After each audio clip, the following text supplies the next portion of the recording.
Недвижниот имот на Ruin International Technologies повторно ќе остане без купувач. До истекот на предвидениот рок на огласот за продажба кај стечајниот управник не пристигнала ниту една понуда за првите два пакети, во кои спаѓаше најголемиот дел од имотот на фабриката. Интерес имало само за третиот пакет, со кој се продаваа возилата на стечајниот должник. Заинтересираниот понудувач ги уплатил потребните 4000 евра како услов да учествува на огласот, иако овој пакет се сметаше за најмалку атрактивен. Одборот на доверители на Руен ќе се состане в понеделник за да ја разгледа пристигнатата понуда и да реши дали ќе ја прифати.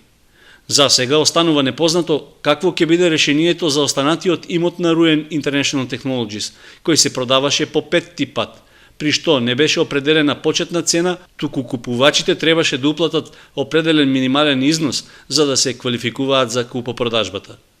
За пакетот број 1, во кој спаѓаат објектите и производствените погони и представуваат 90 и повеќе одсто од имотот на стечајниот должник, требаше да се уплатат 500.000 евра за учество на огласот. Пакетот број 2 пак, каде се суровините и материјалите, се нудеше на продажба според проценетата вредност преку продажното одделение на фабриката. Повеќе пати најавуваниот интерес за Руен на купувачи од Италија и Турција не се реализираше во практика. Останува нејасно дали и под кои услови ќе се објави шести оглас за продажба, од што ќе зависи понатамошната судбина на фабриката и на околу 200 поранешни работници, кои и понатаму се надеваат дека ќе бидат ангажирани.